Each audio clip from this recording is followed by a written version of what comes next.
효서 씨는 이 주식 투자할 때 제일 힘들다는 순간이 언제세요? 주식 투자할 때 제일 힘든 순간이요. 네. 이게 사실 너무너무 많은데 그중에 딱 하나를 꼽자면 아무래도 모든 종목들이 마이너스일 때가 아닐까 싶어요. 네, 맞습니다. 네. 실제로 저희가 조사한 개인 투자자들이 제일 힘든 순간 베스트 3 설문에서도 모든 종목들이 마이너스일 때가 당당히 1위에 올라 있는 것을 확인해 보실 수 있는데요. 아무래도 투자금이 한정적이고 이 모든 종목이 마이너스다 보면 어떻게 할 수 있는 방법이 없어서가 아닐까 싶습니다. 네, 자, 우리 개인 투자자 여러분들, 특히나 현재 계좌에 마이너스 종목들이 너무 많은 분들은 무조건 지금 이 시간 집중하셔야겠습니다.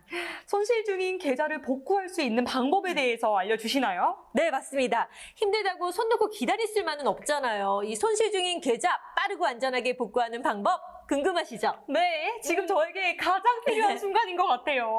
네, 맞습니다. 대부분의 개인 투자자분들도 마찬가지이실 것 같은데요. 그래서 어렵게 오셨습니다. 20년차 주식 투자 고수이신 김용재 소장님을 모시고 손실 중인 계좌 복구하는 방법에 대해서 들어보겠습니다. 어서 오세요. 네, 안녕하십니까. AP투자연구소 김용재 소장입니다.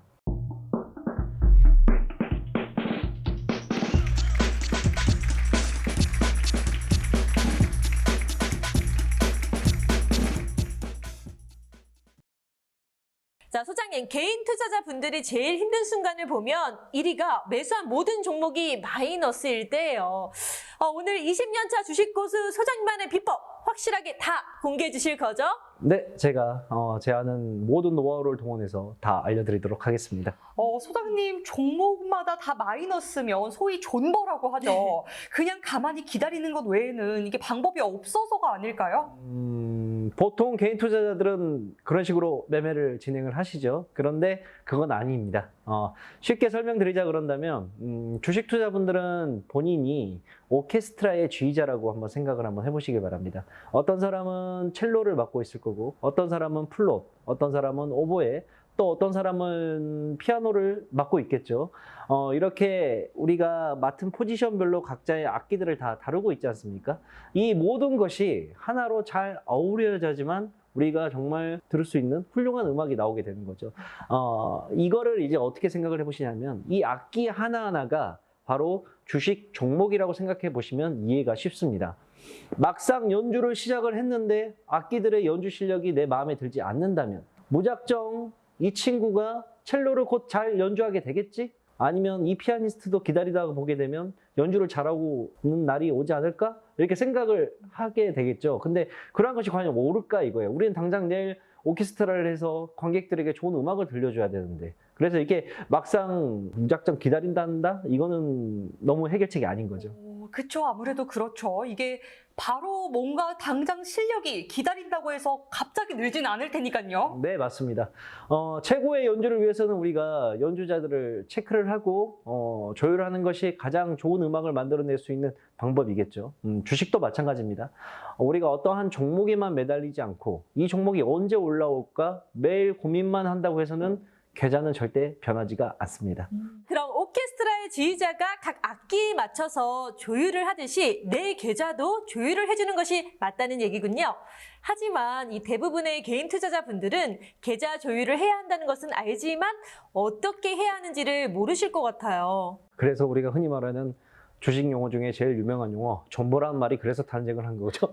그런데 물론 이제 세상에는 다양한 투자법이 있고 우리가 이 투자법이 100% 맞는다라는 방법은 없어요. 지금부터 이제 제가 설명드리는 것 또한 그동안 이제 제가 경험에 의해서 정립된 제 주관적인 의견입니다. 그러니까 이 영상을 보고 저런 식의 매매도 가능하구나, 저런 식의 계좌 조율도 가능하구나 라고 정도만 생각을 해주시면 될 것 같아요.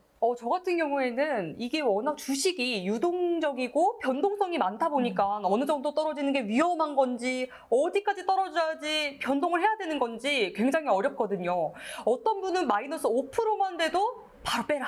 또 아니면 어떤 분은 50%까지는 기다려야 된다. 이렇게 말씀하셔서 굉장히 헷갈리는데요. 우리 소장님께서는 어느 정도까지 위험 구간으로 보시고 계시는지 궁금합니다. 제가 생각하는 부분은 이제 주식이 이제 상승할 때도 있고 하락할 때도 있고 위아래로 변동폭이 있기 때문에 제가 생각하는 위험 구간은 내 총 전체 계좌에서 마이너스 20%까지 보고 있습니다. 이게 뭐 어떤 말이냐면 내가 총 1억을 투자를 했다. 그러면 마이너스 2천만 원까지는 견딜 수 있는 구간이라는 거죠. 왜? 주식이 오르락 내리락 하기 때문에. 그런데 이 마이너스 20%를 벗어나게 되면 그때부터는 리스크에 들어간다고 우리가 좀 생각을 해야 되고 그때부터는 이 리스크를 줄이는 노력을 해야 됩니다. 그래서 예수금 확보를 해야 되는 거죠. 마이너스 2천만이 넘어가게 되면 주식을 좀 팔아가지고 다시 마이너스 20% 안으로 드리는 게 이제 꼭 필요한 전략입니다. 네, 예수금 확보라고 하면 이 종목을 팔아서 종목 숫자를 줄이면서 확보하는 게 맞지 않을까요? 이제 그러한 부분들이 개인 투자자들이 제일 많이 하시는 착각 중에 하나예요. 대부분이 이제 본인들이 생각하시기에 내가 갖고 있는 종목들 중에서 많이 우리가 손실을 보고 있는 종목들을 보게 되면 아, 이거는 죽어도 가망이 없어. 야, 이 종목은 대대손손 물려준다 들어 올라가지 않을 거야. 라는 종목들 꼭 본인들 계좌에 보면 한두 개씩은 있으실 겁니다. 주식 투자는 확률의 싸움이에요. 상승이냐 하락이냐 50대 50을 가지고 싸우는 거고 우리는 이 상승 확률을 좀 더 많이 맞추기 위해서 100%로 가기 위한 확률 싸움이라는 거죠. 근데 어느 종목이 어떻게 올라올지는 아무도 모르는 거라고 저는 생각을 해요, 개인적으로. 때문에 한두 종목의 전량 손절을 해가지고 그 종목으로 애수금을 마련하는 것보다는 보유한 종목, 즉 내가 5개의 종목을 갖고 있으면 5개 모두 다 조금씩 물량을 빼가지고 비중을 축소하는 방법이 맞을 거라고 생각을 합니다. 좀 더 쉽게 설명을 드리자 그런다면 만약 예수금을 내가 한 1,000만 원 정도 마련하고 싶다. 그러면 10종목을 보유 중이다. 한 종목당 1,000만 원씩 해서 10종목이면 1억이죠. 그래서 1,000만 원을 마련하고 싶으면 각각의 종목 중에서 매도를 해가지고 예수금을 만드는 방법.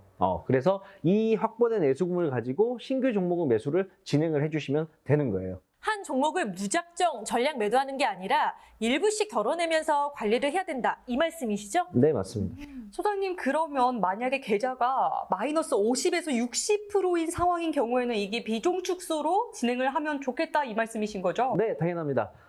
계좌가 마이너스 50%라는 건 내가 가지고 있는 종목의 합이 마이너스 50%라는 뜻이지 각각의 종목이 모두 일괄적으로 마이너스 50%라는 뜻은 아니에요. 어떤 종목에는 마이너스 10%, 어떤 종목에는 마이너스 30%, 이 모든 평균치가 마이너스 50%라는 거죠.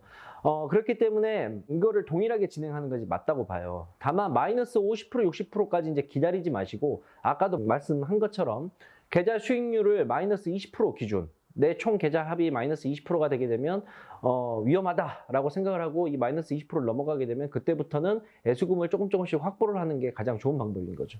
소장님, 그렇다면 손실률이 제일 큰 종목부터 비중을 조절해서 손절하는 게 어떨까요? 가장 많이 떨어졌으니까 제일 많이 컷, 즉 떼어내서 예수금을 마련하는 방법 좋을 것 같은데요? 아닙니다. 왜 그러냐면 네. 그 종목을 내가 만약에 판다고 해서 그 종목이 100% 올라갈 거라는 앞으로 올라가지 않을 거라는 확률이 없기 때문이죠. 앞서 말씀드린 것처럼 이제 가장 많이 손실 중인 종목이라고 가장 많이 매도해 버리는 방법은 이미 내가 매도를 하면 그 손실금이 확정이 돼 버리는 거예요. 그렇기 때문에 자산 자체가 확 줄어들 수밖에 없습니다. 반대로 이제 손실금이 가장 적은 종목의 비중을 가져와 애수금을 확보하는 것이 제일 좋은 방법이죠. 예를 들어서 우리가 A라는 종목에서 만약에 마이너스 10만 원, 그 다음에 B라는 종목에서 마이너스 50만 원, C라는 종목에서 마이너스 300만 원이라면 저는 어떻게 하냐? A라는 종목을 매도를 해요. 마이너스 10만 원인 거를. 그리고 B라는 종목, 마이너스 50만 원 손실이 나고 있는 종목은 좀 축소 비중을. 그리고 C는 아예 건드리지 않는 겁니다. 어떤 분들이 이제 이렇게 하죠. 왜 C라는 종목에서 마이너스 300 가장 큰데 그걸 팔질 않느냐? 이걸 파는 순간 손실금이 확정돼 버리기 때문이에요. 그래서 손실이 가장 적은 종목을 쳐내고 그 다음에 그 애수금으로 신규 종목을 매매를 한 다음에 신규 종목에서 만약에 30만 원의 수익이 났다. 그러면 지금 우리가 C라는 종목에서 마이너스 300만 원이기 때문에 그만큼 물량을 빼서 리스크 자체를 줄인다는 거죠. 네, 그럼 정리를 해보자면 리스크 관리를 위한 예수금 확보의 첫 번째 방법은 내가 보유한 모든 종목에서 일정 비중을 떼어내어 예수금을 만드는 방법이고 두 번째 방법은 가장 손실률이 낮은 종목에서부터 순차적으로 비중을 떼어내서 마이너스가 높은 종목은 최대한 건드리지 말고 예수금을 만들어라. 이렇게 두 가지로 정리를 해볼 수 있겠네요. 듣다 보니 좀 궁금해지는데요. 그러면 소장님, 지금 마련할 수 있는 돈이 있다면 이게 소위 말해 물타기라고 하죠. 그렇게 좀 진행을 해보는 게 어떨까요? 보통 개인들이 손실을 많이 보게 되면 하는 가장 첫 번째 방법이 있는 돈 없는 돈 다 끌어와가지고 밑에서 종목을 더 사는 겁니다. 근데 이거는 계획에 없던 매매예요.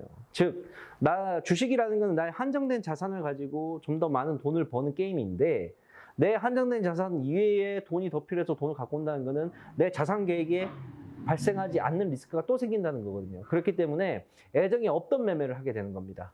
애정이 없던 매매를 하면 자산 자체를 넘어가는 범위인데 이거를 만약에 끌어와서 내가 물타기한 종목이 100% 올라온다는 확신이 있을 때 그게 가능한 거죠. 그런데 그런 종목은 없죠. 100%는 확신은 우리가 못 갖고 하죠. 그렇기 때문에 이게 만약에 더 추가적으로 매수를 했는데 종목이 올라오지 않고 더 하락을 하게 된다 그런다면 손실률은 더 커질 수밖에 없는 거예요. 그렇기 때문에 돈을 더 애정이 없던 매매를 하면 안 되는 거죠. 네, 주식에서 가장 중요한 건 종목이라고만 생각을 했는데 소장님 말씀을 듣다 보니 어떤 종목을 사느냐에 따라 그거 못지않게 어떻게 계좌를 관리하느냐도 무척 중요하게 느껴지네요. 우리가 가장 주식을 하면서 가장 중요한 게 종목이라고 많이 생각을 하거든요. 그런데 이 종목에 연연하지 마시고 전체적인 계좌 관리를 잘해주는 것이 내 돈을 지키는 첫 번째 지름길입니다. 저도 이제 주식 투자만 20년 넘게 해왔지만 제가 샀던 종목들, 제가 찍었던 종목들이 다 100% 올라가진 않아요. 만약에 이게 다 100% 올라간다 그런다면 저는 뭐 전 세계에서 가장 유명한 우리 투자가 워렌 버핏보다도 재산이 더 많아야 되겠죠. 근데 그렇지 못하지 않습니까? 자기 자신의 계좌, 즉 포트폴리오를 보면서 위협이 되는 요소들을 잘라내고 가능성이 있는 것들에 집중하게 되게 되면 내 돈을 지키는 가장 빠른 지름길이 될 거예요. 네.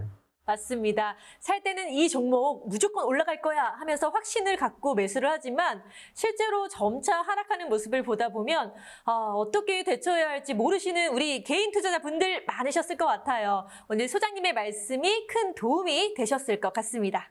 주식시장은 절대 내가 생각한 것만큼 움직이지 않는다. 내 뜻대로 가지 않는 게 주식시장이다. 라는 거를 항상 머릿속에 생각을 해두시면서 투자를 하게 되면 좀 더 성공적인 투자를 하실 수 있을 거라고 생각합니다. 소장님 말씀 잘 들었어요. 이 파란 물결로 가득한 계좌 때문에 근심 걱정하셨던 우리 주린이 분들, 우리 개인 투자자분들께서는 아마 소장님 말씀이 굉장한 희망이 되었을 것 같아요. 자, 지금까지 김용재 소장님과 함께 손실 중인 계좌 복구에 대해서 함께 알아봤습니다.